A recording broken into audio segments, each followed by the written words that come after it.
Welcome to One Word a Day. I'm Sophia, pilot into the Universal Chinese. Let's continue exploring contemporary Chinese. This is a long one today, and I put it at the end of the year. Hopefully today you'll have some time to hear me take up my thoughts. All of my shows are non-scripted. I don't know what I'm going to say before I say it exactly to the words, but I do put my thoughts down so I don't waste you too much time. Okay.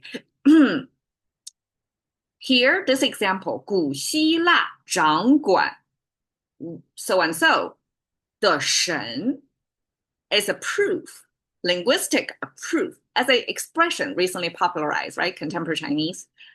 This combination is nothing to do, nothing special because Chinese, any language, can be put into any kind of combination, but only become when this particular combination become popularized and become reused, recycled, and reactivated by so many in today's social media age, by so many influencers. People use the same language structure, and then we kind of know it's kind of scratching on something.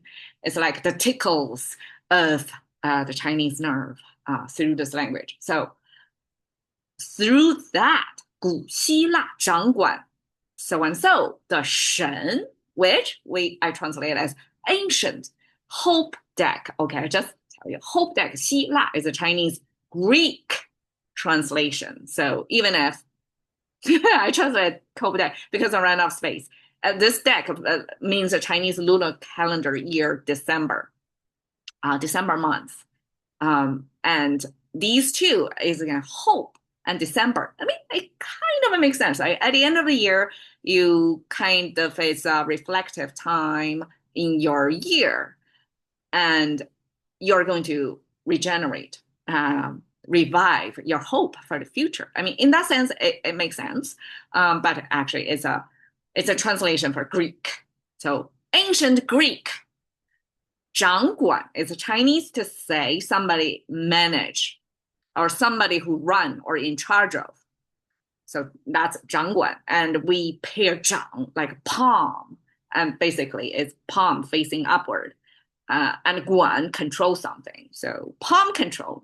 It's almost like when you can palm control something, it really says a lot of the level, the degree of control you have. It's almost like have something in your hand. It's absolute control.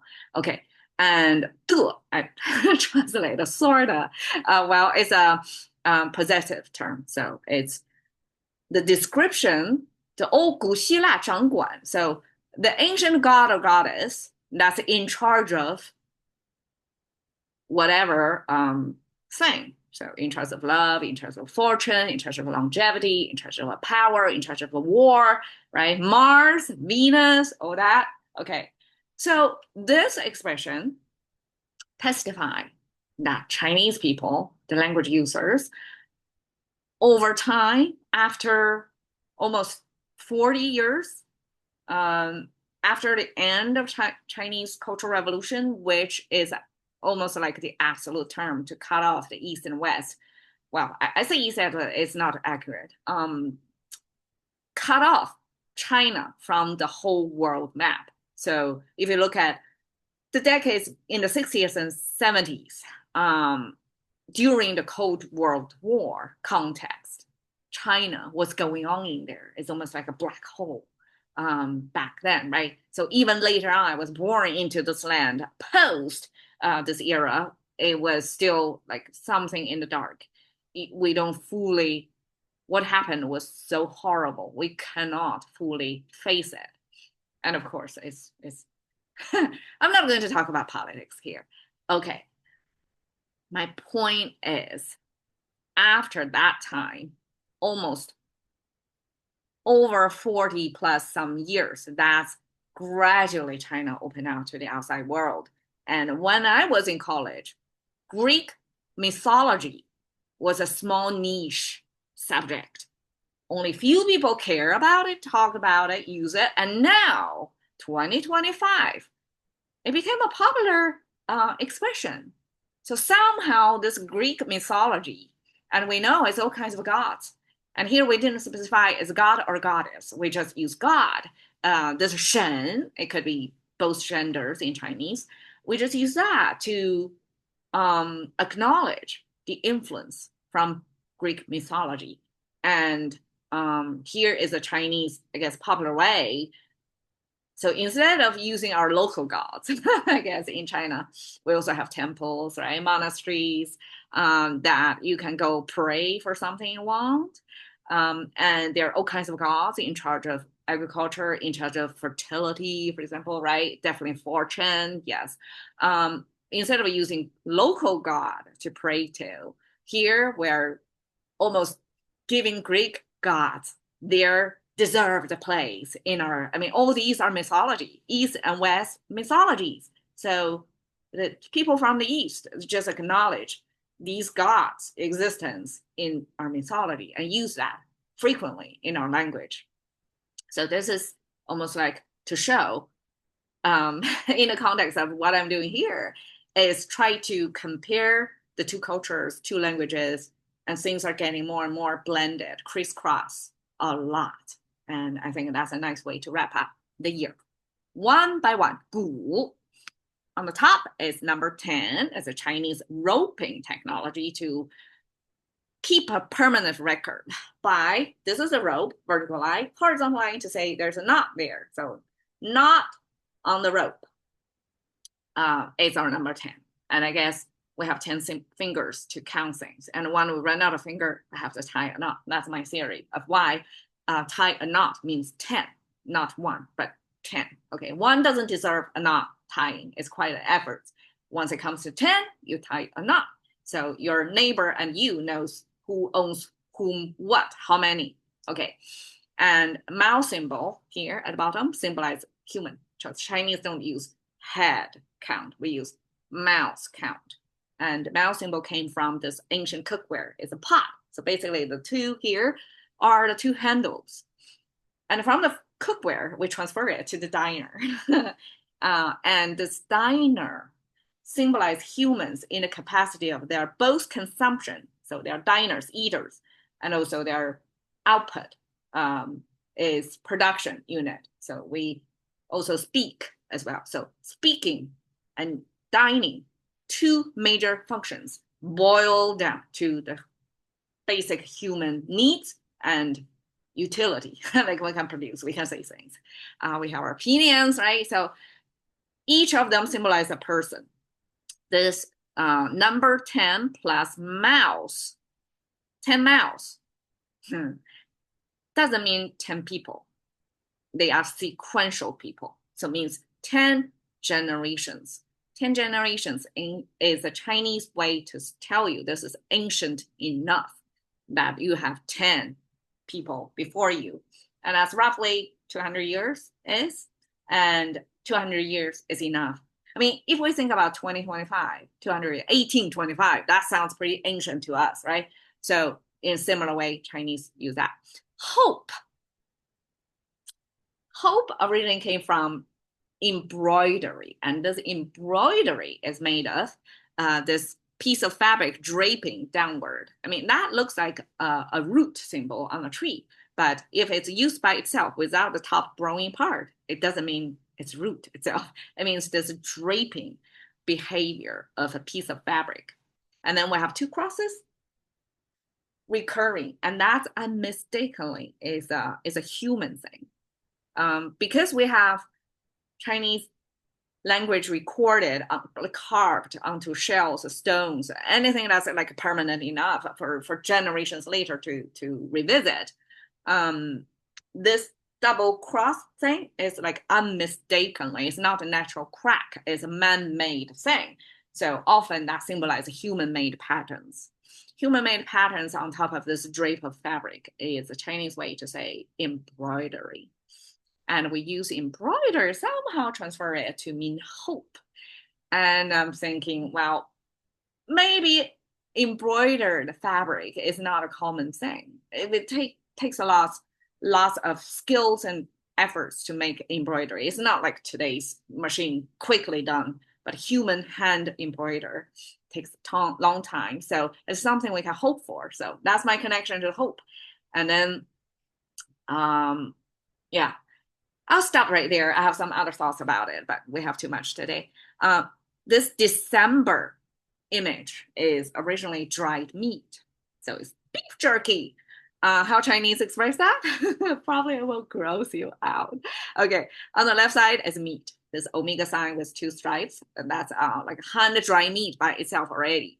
But how do we express even drier meat? Like a pre-meat is haunted meat. So how we express haunted meat? It's this little mouse symbol on the right side with hairs, the three strands of hairs. It's a fuzzy-headed mouse there. And that is a Chinese way to say we hunted down this meat. So apparently mouse eating or rat dining was a thing back then. And that meat, so first you have to hunt that. That symbolizes it's meat you captured. I guess that makes sense because probably it's the easiest way to trap mouse and eat them. And then that paired with the meat simply is the dried meat in general. And Chinese use December lunar calendar, which often falls on January or 2nd. So it's the coldest time of the year, and you absolutely have no farming activity. So how do you survive? Survive on dry meat. And also we use that whole end of year time to plan for the new year, to rest, recharge, and to pray to gods, to kind of tell them thank you and please give us another good harvest year. So this ceremonial time, the whole month, this la was associated with dry meat, associated with ceremony to express gratitude to the gods and kind of negotiate and solicit favorable terms for the future. Okay, so that's la. Xi la together is a translation from Greek. And 掌管, palm up. We have 5-finger hand symbol here, right? So I'm not going to explain, it's close enough. The only thing is this right middle finger turning to the right is a differentiator. Turning to the left is hair, is animal hair. And then to the right is human hand. And then the top is the mouse symbol facing upward, cutting air cross. And that's kind of upward going thing. So hand upward is palm facing up. So it's emphasizing palm. I guess hand up is this when you hold your hand upward, you're going to notice the palm. Therefore, this hand up motion, posture is associated with palm. Therefore, it's palm. Okay, 管, we have the 关 at the bottom. And 关is made of double mouse symbol connected on this top left corner thing. And that simply means it's a region, location. It's not too high a hill. We have a high cliff thing with a 3 mouse symbol looking thing together, but this is not that high. And then we have this chimney on top of this roof thing. Together, it means a governing or government officials, local government officials. So you can view this chimney on top of the roof as the space where you can kind of plan out your local landscape thing. Okay, that's my best interpretation. Or some people interpret it as a mouse symbol. So it's like a mouse on the string of things. And so it's like orderly local population. And you have this governing thing, kind of cover them underneath your supervision. That's another interpretation. And then paired with bamboo symbol together, it means wind pipe instrument. In particular, it looks like shakuhachi, a Japanese flute. I have one. Well, I forget to bring it out.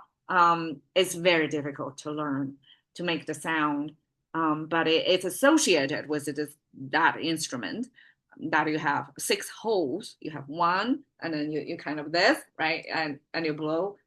Eventually, it's made in bamboo. So the whole craftsmanship about this type of flute. So apparently Japanese instrument influenced by Chinese instrument making, and mutually, I guess it's hard to say, the echoing of this cultural exchange thing. Then it was instrument at the beginning, but then somehow it make it into control. And I guess it's reasonable that this instrument can be associated, this bamboo made instrument can be associated with this government official. Who knows? Maybe when they head out, they make certain sound and people know that, okay, government, kind of like a sirens today for emergency vehicle. Ancient times, it's like your local government, like your local governor show up and then people start to play flute, so you stay away. Who knows? There is such a connection of this bamboo wind instrument made of the bamboo plus the government official, almost like official bamboo, okay? And that means control. I think to play the instrument well, you have good breath control, motion control. So that's easily transferable to the control. And this this 白勺的 simply is the sun symbol, and then this ladle to scoop soup. Both together is a big target. So together, this means a target, and eventually it becomes the connective word to attach to the very end of whatever the descriptor in front of it and make the whole thing as a descriptor of the thing after it. So the main thing is the god or goddess, and then all of that is the descriptor of it. And Chinese make it explicit by inserting this de over there to make it obviously this is adjective, the whole thing. So the ancient Greek palm control, right? Whoever have full control of whatever skill or fortune or longevity, whatever there, and the descriptor of that packaged, pointed to the god or goddess. Okay, god or goddess is expressed by this shen. You can see contemporary Chinese, simplified, traditional, they kind of flip the left and right of the original god imagery.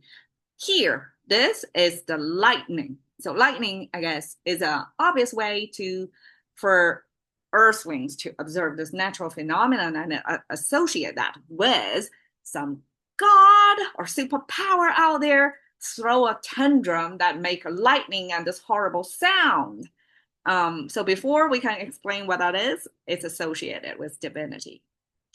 Just like in ancient Greek mythology, Zeus is the one who throws the lightning bolts around, right? So this lightning associated with divinity. And then what people do is to worship them.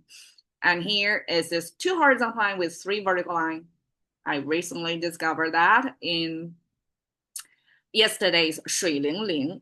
It's another way of writing that. And it turned out to be a special worship platform that does 2 strokes on the side of the vertical line are 2 specialized humans who were supposed to be witches or Charlemagnes back then are facing each other, talking to this totem pole thing, and that can connect heaven and earth kind of imagery. And it was reordered and become this abstract term that 2 horizontal lines prompt up by 3 vertical lines, and scholars of course have to project human meanings onto it. So 2 horizontal lines, heaven and earth, which is explainable, and 3 vertical lines are past, present, future. Okay, that until yesterday I saw it's Charlemagne's, 2 of them performing to this totem pole in the middle. That's the full imagery I see. So the whole thing is about a Greek so-and-so god. So here are some god imagery. And I use this opportunity to thank you for your time following my channel to the very last day of 2025. I had a lot of fun doing and introducing, unpacking, and myself questioning and revisiting, rewriting, rethinking about the Chinese, each character, what that means. And as much more time I spend on this, the more I'm grateful that I'm born into this language and that so many minds, so many generations of these ancient minds came up with expressions that now I gradually make a little sense. And so I totally enjoy it and hope to see you next year. Happy New Year. Thank you for your time. See you another day.